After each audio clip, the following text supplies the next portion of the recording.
vais passer la parole à Monsieur Marc Arasi, avec son association Phonegate. Alors, tu nous expliqueras un peu comment tu as créé ça.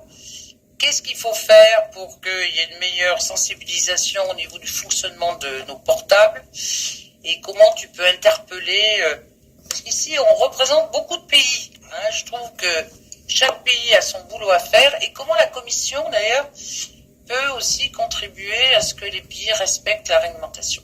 À toi.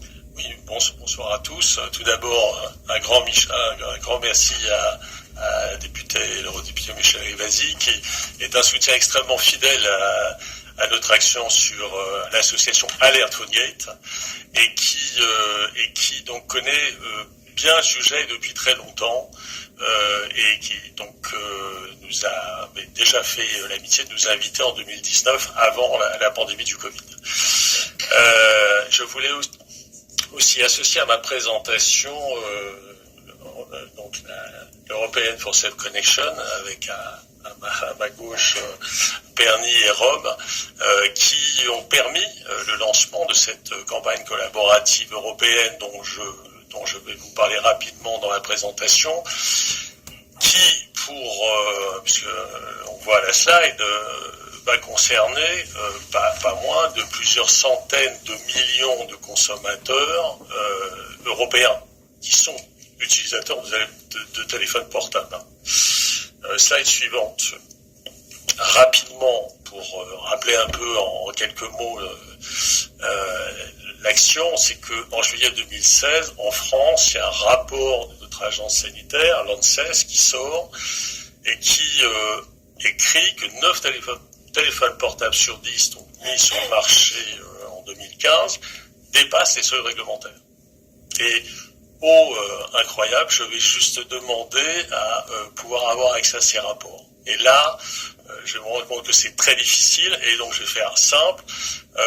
Aujourd'hui, grâce à des actions que nous menons depuis juillet 2016, on a une base data dans laquelle la France a publié à peu près 1 millier de rapports de tests de téléphones portables. Et donc, elle fait des contrôles, et là commence, entre guillemets, le scandale du Phonegate, que je vais vous expliquer rapidement, et à la suite de quoi, slide suivante, en mars 2018, nous avons fondé donc l'ONG Alert Phonegate, qui est avant tout une ONG à vocation internationale. Notre rôle, c'est comme nous le faisons aujourd'hui au niveau du Parlement européen, mais c'est dans les différents pays d'aller expliquer ce qui se passe au niveau de la réglementation et faire en sorte que nous obtenions des changements, on va voir lesquels et comment nous pouvons atteindre justement, parce que c'est un peu l'enjeu de ce qu'évoquait Michel Rivasi en introduction, c'est que d'un côté, il y a des évolutions. En permanence, la téléphonie mobile évolue et nous pensons, chez Phonegate Alert, que cette évolution, elle peut se faire de manière concomitante en protégeant la santé de l'ensemble des utilisateurs de téléphonie mobile. Pour notre association, nous comptons, et c'est très important peut-être de le dire à ce moment-là, un conseil scientifique dans lequel on a quelques-uns des principaux intervenants, experts scientifiques mondiaux venant des pays. Slide suivante. Alors, d'abord, pour poser le sujet, c'est le téléphone portable qui est la première source d'exposition humaine.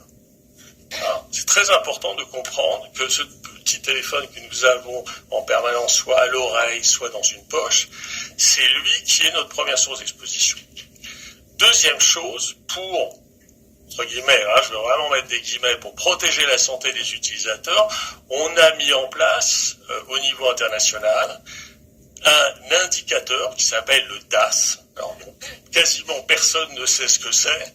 Donc le débit d'absorption spécifique, ça en anglais, dont rapidement, l'idée c'est de dire il est censé mesurer les effets thermiques, donc l'effet chauffant des ondes qui nous exposent, et ce faisant, uniquement les effets thermiques, et c'est ce qui serait, donc ce DAS, censé nous protéger. Or, vous allez le comprendre, le DAS est un mauvais indicateur qui ne protège pas la santé humaine et qui a été mis en place de manière, je vais faire simple, à privilégier la connectivité de nos appareils à la santé publique. Alors comment on a fait ça? Comment on a fait ces tours de passe-passe? On a commencé par mesurer le téléphone. Pour mesurer le DAS, on mettait le téléphone entre 15 et 25 mm de la peau, donc en lévitation. Donc en gros, on mesurait un DAS, mais on le faisait non en conditions réelles d'utilisation, mais à grande distance donc du corps de la personne. On a aussi utilisé un autre élément, et vous allez voir qu'il n'est pas des moindres. Aujourd'hui, en Europe, par exemple, on mesure sur 10 grammes de tissu humain. Alors, l'équivalent de 10 grammes de tissu humain, puisque on fait ces mesures à travers un robot, hein, et sur un mannequin. Mais en Amérique, il y a une norme américaine qui est faite par la Federal Communication Commission, et cette mesure se fait pas sur 10 grammes, elle se fait sur 1 gramme. Et comme vous allez voir, en faisant dire 10 grammes, 1 gramme, c'est quoi? Ça veut dire qu'un Européen est 3 fois moins bien protégé qu'un Américain. Alors, en très simplifié, parce que j'ai un temps limité, vous comprenez qu'on a un mauvais indicateur qui ne mesure que les effets thermiques, qui a été, entre guillemets, mis en place depuis des années pour favoriser la connectivité, et au final, aujourd'hui, vous allez voir ce que ça peut donner, par exemple, parce que je vous ai donné quelques exemples assez concrets. Parce que le DAS, il y a une mesure. Le DAS tête et tronc, ne doit pas dépasser 2 watts par kilo, et le DAS membre, 4 watts par kilo. Et là, je vous ai mis des mesures qui ont été faites au contact du corps, c'est-à-dire à 0 mm, et sur 1 gramme et 10 grammes de tissu. Et ça a été fait par, entre guillemets, un des leaders mondiaux, la société Hardfire, qui est un des leaders mondiaux de la mesure du DAS, et pour une émission extrêmement connue en France, qui est complément d'enquête, pour la chaîne France Télévisions. Donc, vous regardez, et vous prenez par exemple un iPhone 8, slide suivante, excusez-moi. Voilà. Et là, vous avez les chiffres. Et vous vous rendez compte, par exemple, qu'un iPhone 8, testé à 1 gramme, à 0 mm, il est déjà à 4,5 watts par kilo, et à 1 gramme, il est à 10,91. Et vous voyez les chiffres, hein, ils vous apparaissent en jaune, vous voyez qu'on est entre 4 et 6 fois le niveau à ne pas dépasser quand on teste réellement le téléphone au contact du corps et sur 1 gramme de tissu. Et ces tests-là, bien évidemment, ils ont été faits en France, mais ils ont été... on a un des grands experts, qui est le professeur Umgandi, qui confirme l'évolution de ces mesures. Et depuis que nous avons souvent écrit à la Commission européenne et au niveau européen, eh bien, c'est un des points sur lequel, effectivement, on peut poser concrètement la question ce soir, pourquoi aujourd'hui, en Europe, on va mesurer sur 10 grammes au lieu d'1 gramme. Alors, on va faire un petit tour du monde très rapide des actions qui sont menées par notre association dans le monde entier, en commençant par les États-Unis, sachant qu'aux États-Unis, donc en 2019, grâce à un journaliste américain qui s'appelle Sam Rowe, qui travaillait pour Chicago Tribune, qui est prix Pulitzer, 4 fois finaliste du prix Pulitzer. Il va sortir le dossier PhoneGate aux États-Unis dans Chicago Tribune. Il va montrer quoi? Que lui est encore plus conservateur, que quand on fait un écart pour l'iPhone 7, par exemple, entre 5 et 2 mm, eh bien, on passe de 2 un peu plus de 2 watts par kilo à 8 watts par kilo, c'est-à-dire que pour 3 mm de différence de distance de test, vous multipliez par 4 le niveau de test. Alors, alors là, ça a été rapide. 3 jours après, les premiers cabinets d'avocats lançaient les premières actions collectives contre Apple et Samsung. Et donc là, on est dans la bataille juridique qui est engagée donc, aux États-Unis. Et pour faire simple, plus encore, les organisations américaines maintenant sont vent debout. Quand je dis les organisations, je voudrais quand même citer notre partenaire américain qui est Environmental Health Trust, présidé par Deborah Davis, qui est l'ancienne conseillère environnement de Bill Clinton. Et ce sont donc ces organisations qui sont en première ligne aux États-Unis. Et ils ont fait quoi? Ils ont même attaqué la FCC. Et comme vous le voyez, en août 2021, ils ont obtenu de faire condamner la FCC, qui est maintenant, entre guillemets, qui doit revoir l'intégralité de ses normes et de ses méthodes de test. Et puisque maintenant c'est l'actualité permanente, pas plus tard que la semaine dernière, les avocats américains, puisqu'il y a une bataille pour savoir si c'est la FCC ou les États qui doivent, entre guillemets, quelle réglementation va s'appliquer, eh bien, les avocats ont été devant la Cour suprême américaine. Vous voyez que le sujet avance. Alors, slide suivante. Encore plus important, ce qui se passe en ce moment au Canada, où toujours, alors là, nos équipes, les gens qui travaillent sur place, bénévoles, sont donc amenés à faire donc obliger l'État canadien à publier les données. On s'est rendu compte qu'il y a une centaine de tests qui ont été publiés et il y a quelques mois, en septembre 2022, on a obtenu le première action collective lancée contre Apple et Samsung au Canada. Et en gros, ça va concerner 5 millions d'utilisateurs de téléphone qui pourront chacun toucher 13 000 $ de pénalité. Alors, rapidement, la Suisse. Là, en Suisse, ça c'est tout récent, on a fait obtenir que la Suisse... alors, slide suivante, qui est quand même connu pour être quand même plutôt attentif aux questions de santé publique, et on s'est rendu compte qu'en Suisse, il n'y avait aucune législation et rien pour contrôler ou protéger, comme vous pourrez le lire. Vous avez la réponse qui a été faite par les autorités suisses à la demande que on leur a fait. Alors, très rapidement, la France, là, encore mieux, ce que disait Michel, c'est qu'on est dans une situation où, en France, on a fait retirer ou mettre à jour 38 modèles différents de téléphones portables. Or, aucun de ces téléphones portables, aujourd'hui, n'a été retiré alors qu'ils sont vendus en France et dans le reste de l'Europe. Et c'est justement une des raisons qui nous amène à slide suivante. J'aimerais même passer, parce que je vois que le temps passe, au lancement de notre campagne collaborative européenne avec un objectif commun avec nos amis de European for Safe Connection. Nous sommes en train d'écrire à tous les régulateurs des télécoms européens. Un courrier a été envoyé d'ores et déjà dans une quinzaine de pays.